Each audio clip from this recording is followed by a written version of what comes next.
Hello everyone, welcome to my channel. मैं महेश राय स्वागत करता हूं आपका अपने चैनल में। तो ये यूपी पीजीटी को लेके इम्पोर्टेंट प्रश्न मैं करवा रहा हूं और बाकी मैंने प्लेलिस्ट में करवा रखा है। आप एक बार प्लेलिस्ट को जरूर चेक कर लें, वहां पे मैंने पीजीटी को लेकर और टीजीटी को लेकर बहुत सारी इंपॉर्टेंट प्रश्न मैंने करवा रखे हैं। वो सारी चीजें देख लें, सिलेबस के अनुसार है वो। जो सिलेबस में है वो सारी चीजें मैंने अलग अलग टॉपिक को लेके मैंने एमसीक्यू करवा रखा है, तो वो जाके आप वहां से जरूर देखें। वहां से 70% से लेके 80% तक वहीं से आ जाएगा, ठीक है। वहीं से प्रश्न आ जाएंगे, आप खुद बोलोगे कि सर देखो इतना आ गया। तो जरूर करें, बाकी आपकी मर्जी है। एक बार आप जाके देखें जरूर, अगर आपको इम्पोर्टेंट लगे तो आप करना, नहीं लगे तो मत करना, ठीक है। एक बार प्लेलिस्ट में जाएंगे, आप प्लेलिस्ट में जाके सारी वीडियो को देखोगे। जो जीवन परिचय है उनको छोड़ देना, कि जीवन परिचय तो आप में कम है, 3 ही 4 है, तो उसी को बस करना है। बाकी और जितनी भी चीजें हैं वो सारी चीजें आपको करनी है, ठीक है। वो बहुत इंपॉर्टेंट है, वहां से बहुत ज्यादा फंसेगा, ठीक है। तो चलिए स्टार्ट करते हैं। पहला प्रश्न है, इनमें से कौन सा वेद संगीत से संबंधित है तथा सर्वोपरि महत्वपूर्ण है? तो ये तो आसान प्रश्न है, ये टीजीटी में भी ये आया था ये प्रश्न। तो इसका आंसर होगा सामवेद। चलिए आगे चलते हैं। क्वेश्चन नंबर 2,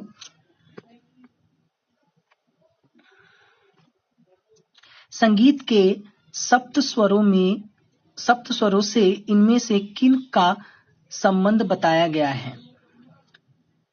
नदियों, पहाड़ों से, पत्थरों से, पशु पक्षियों से, देशों से। ऐसे प्रश्न आएंगे। आपका जो प्रश्न आएगा ना, वो भी मैं बता देता हूं, वो मिडिल लेवल का आएगा, ठीक है। हाई लेवल, मिडिल और लो लेवल जो होगा आपका, हाँ, तो इसमें से मिडिल लेवल का आपका क्वेश्चन पेपर आएगा, ठीक है। देखो ऐसे ही क्वेश्चन पेपर ऐसे ही बढ़ते हैं, हाँ। तो कुछ ये जो 3 भागों में बढ़ते हैं, इसमें से आपका जो भी आएगा 70% तक तो ऐसे क्वेश्चन आएंगे आपके जो आपको बिल्कुल ही आते होंगे। ये 70 मार्क्स के जो होंगे वो आपको बिल्कुल ही आते होंगे। उसके बाद जो मिडिल होता है यही आपको दिलाएगा, ये होगा, यही आपको सिलेक्शन दिलाता है। जो मिडिल लेवल का होता है ना, वही सिलेक्शन दिलाता है, ठीक है। तो ये 40 नंबर के होते हैं, 40-50 नंबर के आसपास होते हैं ये। अब 20 नंबर इसे मान लो आप, 20-25 नंबर के ये आते हैं, ठीक है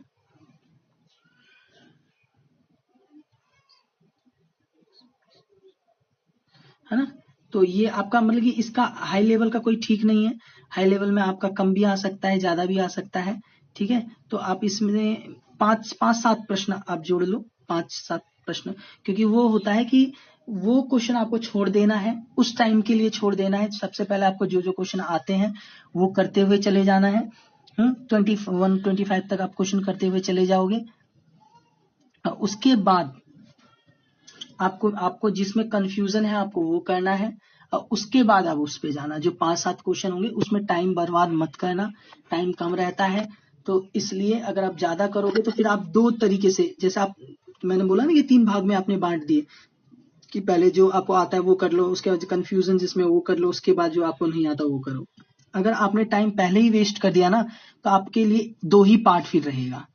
1 घंटे में आप वो कर पाओगे जिसमें जो आपको आता है, और दूसरे में आप वो कर पाओगे जो आपको कंफ्यूजन है जिसमें, और जो आपको नहीं आता। फिर आपके 2 पार्ट हो जाएंगे, आपका माइंड का 2 हो जाएगा। हाँ, तो आप ये याद रखें, ठीक है, अच्छे से। और मैंने जो जो कहा है उसमें प्लेलिस्ट में जाके वो जरूर देखें। चलिए, इसका जो दूसरे का जो सही आंसर होगा वो होगा स, पशु पक्षियों से, ठीक है। चलिए आगे चलते हैं। क्वेश्चन नंबर 3, प्राचीन काल में उत्कृष्ट साम गायकों को क्या कहा जाता था? तो धनदोग, गंधर्व, गाथी या उद्गाता।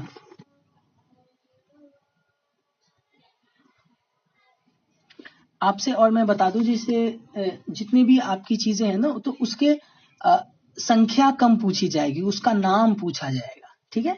पीजीटी में नाम पूछा जाता है। समझ रहे हो? जैसे मान लो कि कोई टॉपिक हो, जैसे नाद हो गया, हाँ, तो नाद के कितने प्रकार हैं, हाँ, तो 3 हैं। या आपसे ये पूछे कितने भेद हैं, तो 5 हैं, तो उसके नाम पूछ लिए जाएंगे, है ना, पुष्ट से क्या होता है, या कृतम कहाँ से उत्पन्न होता है, तो इस तरीके से क्वेश्चन आएंगे, नाम से आएंगे क्वेश्चन। मुझे उम्मीद है आप समझ चुके हो कि मैंने क्या आपको बताया है। इसका जो सही आंसर होगा वो होगा द उद्गाता। ठीक है, आगे चलते हैं। क्वेश्चन नंबर 4, सारनाथ चतुष्टयी प्रयोग किस ग्रंथ में उल्लेखित है? राग विबोध, संगीत रत्नाकर, नारदीय शिक्षा, भरत नाट्य शास्त्र।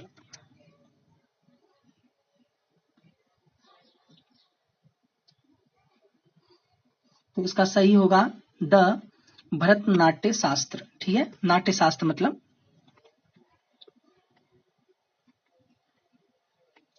क्वेश्चन नंबर 5, वैदिक युग में 3 स्वरों से युक्त गायन को किस नाम से जाना जाता था? सामिक, आचिक, उद्गात, उद्गात या गाथिक।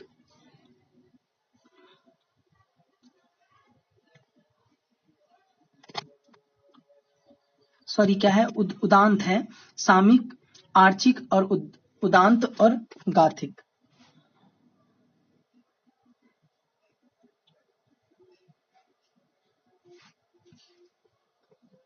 इसका जो सही आंसर है वो है सामिक होगा इसका। ठीक है, क्वेश्चन नंबर 6, संगीत विधा का अधिष्ठाता देवता इनमें से किसे कहा गया है? लक्ष्मी, सरस्वती, सूर्य या वरुण। मतलब कि जो संगीत के जो देवी या देवता हैं, कौन है इनमें से?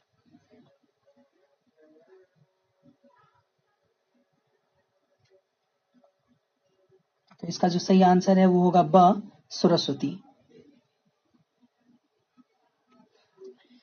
गाथा नामक सामवेद के गाने वाले क्या कहलाते थे? गायक, नायक, आचार्य या गाथी। आपको लग रहे होंगे कि इतना इजी क्वेश्चन है, आ जाए, नहीं आएगा, ऐसा नहीं है। ठीक है, उस टाइम आपके माइंड में रहेगा कि नहीं, ये इंपॉर्टेंट है, प्रेजेंट ऑफ द माइंड होना चाहिए उस टाइम।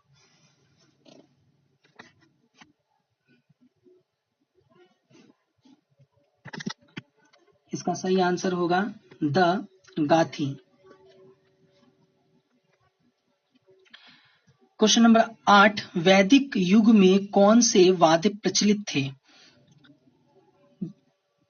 दुदुम्बी, वेणु, करकरी या ब गौमुख, पटह, पणव।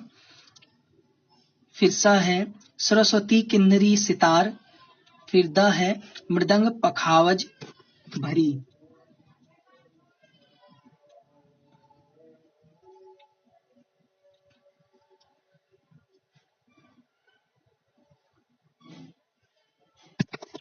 तो इसका जो सही आंसर है वो होगा अ दुंदुभी, वेणु, करकरी। चलिए आगे चलते हैं। क्वेश्चन नंबर 9, सामवेदिक सप्त स्वरों में इनमें से कौन सा स्वर है? क्रुष्ट, तार, अनुवादी या कंपित।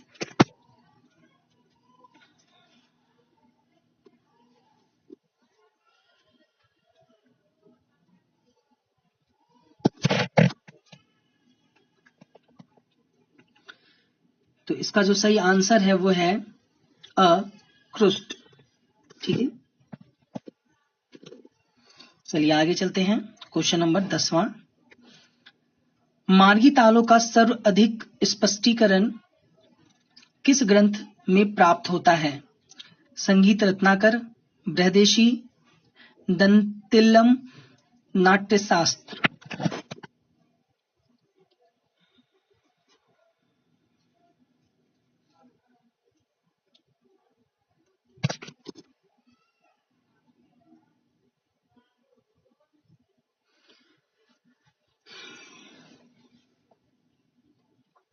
इसका जो सही आंसर होगा द नाट्यशास्त्र। ठीक है, चलिए आगे चलते हैं। क्वेश्चन नंबर 11, किस गुप्त सम्राट ने स्वर्ण निर्मित सिक्कों पर वीणा वादक को उत्कीर्णित करवाकर एवं उन सिक्कों को प्रचलित कर संगीत विधा को राष्ट्रीय सम्मान प्रदान किया था? कुमार गुप्त, महेंद्र आदित्य, राम गुप्त, समुद्र गुप्त, स्कंद गुप्त, विक्रमादित्य।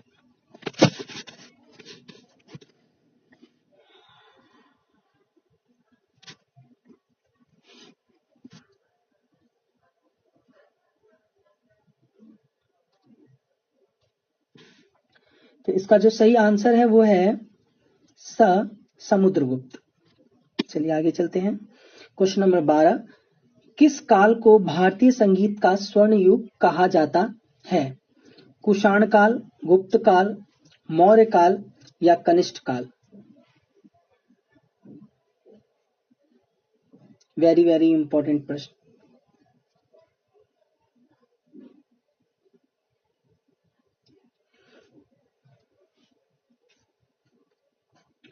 तो इसका जो सही आंसर है वो होगा ब, गुप्त काल।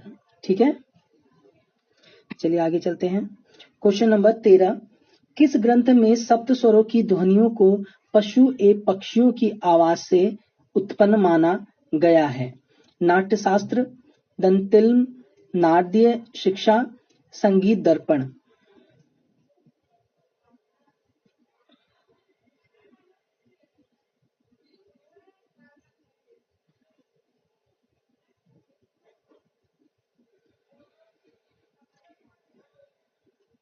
सही आंसर है इसका नाट्य शिक्षा।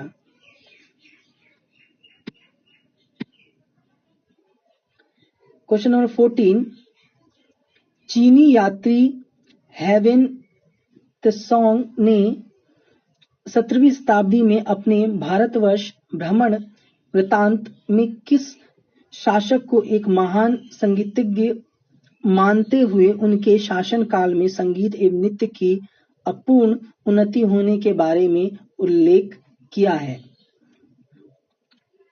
राज्यवर्धन, हर्षवर्धन,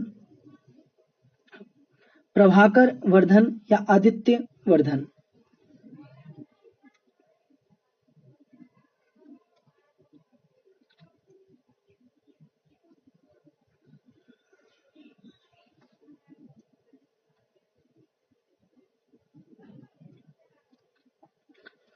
इसका सही आंसर होगा ब, हर्षवर्धन।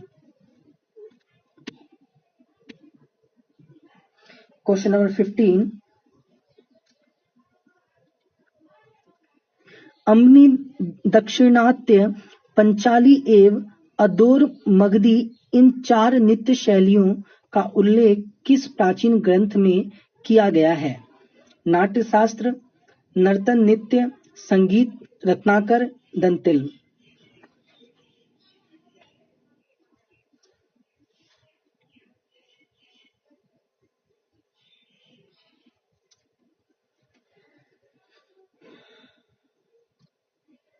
तो इसका जो सही आंसर है वो होगा अ, नाट्यशास्त्र। क्वेश्चन नंबर 16, इनमें से गज या हाथी का स्वर कौन सा है? षडज, मध्यम, धैवत या निषाद?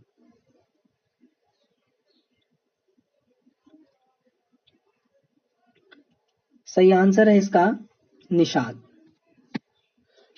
क्वेश्चन नंबर 17, वैदिक संगीत से इनमें से कौन सा ग्रंथ संबंधित है? शिक्षा, अर्ण्यक, प्रतिशाख्य या निरुवत?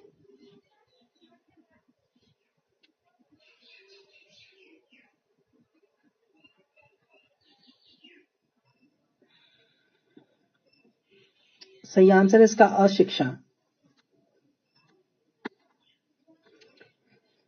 क्वेश्चन नंबर 18, इनमें से कौन सी स्वर संज्ञा वैदिक स्वर संज्ञा नहीं है? प्रथम, अनुस्वार्य, मंद्र या ऋषभ?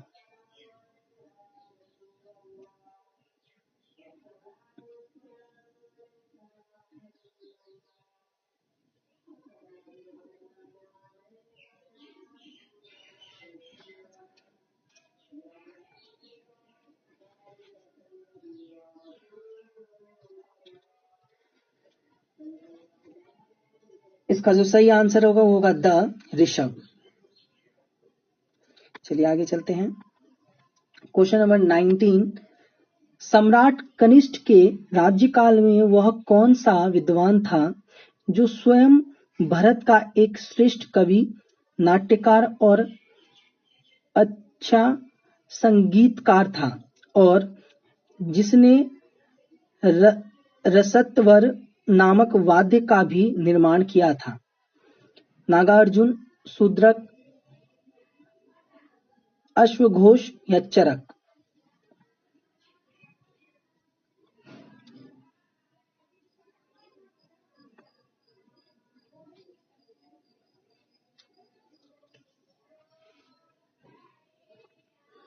तो इसका जो सही आंसर होगा वो होगा स अश्वघोष।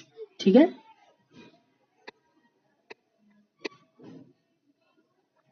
क्वेश्चन नंबर 20, राग रागनियों का प्रथम बार विस्तृत विवेचन किस ग्रंथ में किया गया है? बृहदेशी, नाट्यशास्त्र, संगीत मकरंद या नारदीय शिक्षा?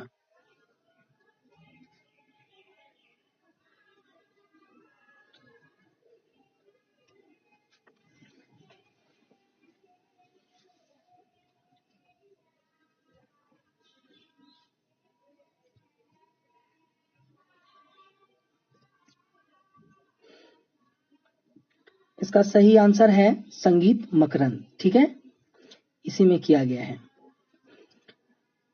ये जितने भी प्रश्न हैं वो ना हाई लेवल के हैं ना लो लेवल पे हैं, ये मिडिल लेवल के हैं सारे प्रश्न। ऐसे ही प्रश्न और आएंगे। ठीक है, ये याद रखना। और हाई लो कुछ नहीं होता, बस ये होता है कि आपको जो क्वेश्चन आते हैं वो आप बोलते हो कि नहीं सरल आया था, और जो क्वेश्चन नहीं आते वो मुश्किल हो जाते हैं, वो मुश्किल माने जाते हैं। क्वेश्चन नंबर 21, ठाट राग वर्गीकरण का बीजारोपण सर्वप्रथम किस ग्रंथकार ने किया है? भरत मुनि, अहोबल, सारंगदेव या लोचन?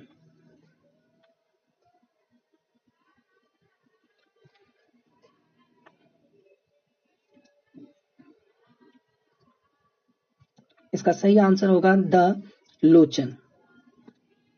ठीक है।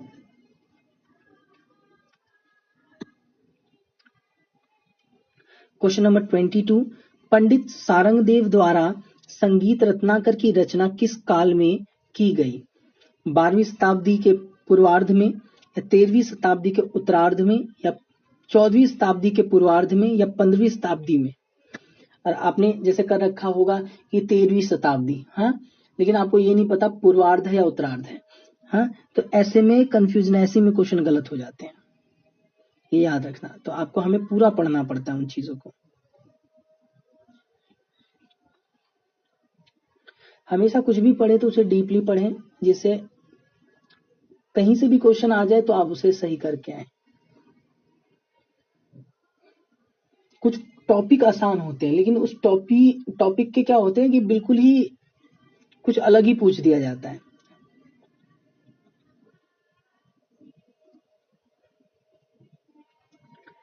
तो इसका सही आंसर होगा ब 13वीं शताब्दी के उत्तरार्ध में। ठीक है। क्वेश्चन नंबर 23, गीत गोविंद नामक संस्कृत काव्य की रचना प्रसिद्ध कवि एवं संगीतज्ञ पंडित जयदेव ने किस शताब्दी में की? 11वीं शताब्दी में, 13वीं शताब्दी में, 8वीं शताब्दी में या 12वीं शताब्दी में?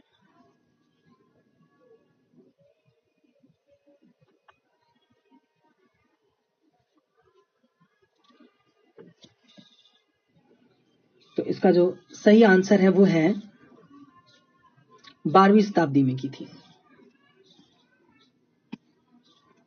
क्वेश्चन नंबर 24, दक्षिणात्य कल्याण में चालुक्य राजवंश के सर्वाधिक प्रतापी राजा विक्रमादित्य षष्ठ 1076 से 1126 ईस्वी के राज्यकाल में जगदेव मल्ल द्वितीय ने संगीत विषयक किस ग्रंथ की रचना की थी? संगीत सुधाकर, किराना अर्जुनीय, संगीत चूड़ामणि या संगीत सार?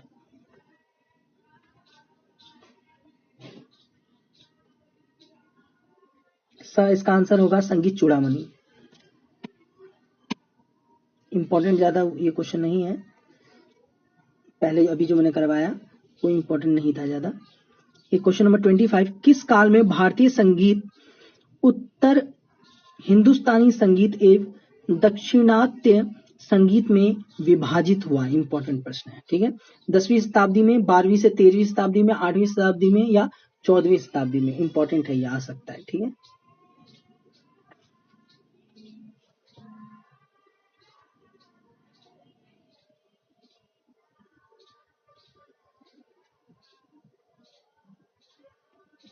देखो इसका आंसर आप पढ़ोगे ना तो आपको हर बुक में अलग अलग मिलेगा, ठीक है। इसका आंसर जो है ब है 12वीं से 13वीं शताब्दी में, ठीक है। अब मैंने किसी बुक में 10वीं शताब्दी भी पढ़ा है, ठीक है, किसी में 11वीं शताब्दी भी पढ़ा है। इसका आंसर होगा ब, ठीक है, 12वीं से 13वीं शताब्दी यही दे रखा है, इसका आंसर यही होगा। क्वेश्चन नंबर 26, एक तंत्री वीणा का विस्तार से विश्लेषण कौन से ग्रंथ में किया गया है? संगीत रत्नाकर, नाट्यशास्त्र, बृहदेशी या संगीत परिजात?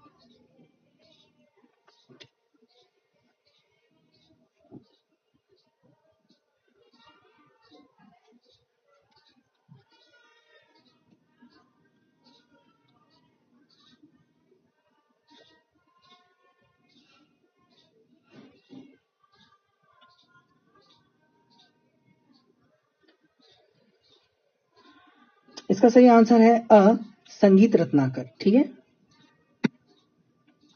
क्वेश्चन नंबर 27, किस काल में राग तरंगिणी ग्रंथ की रचना की गई? 2वीं शताब्दी में, 14वीं शताब्दी में, 13वीं शताब्दी में या 15वीं शताब्दी में?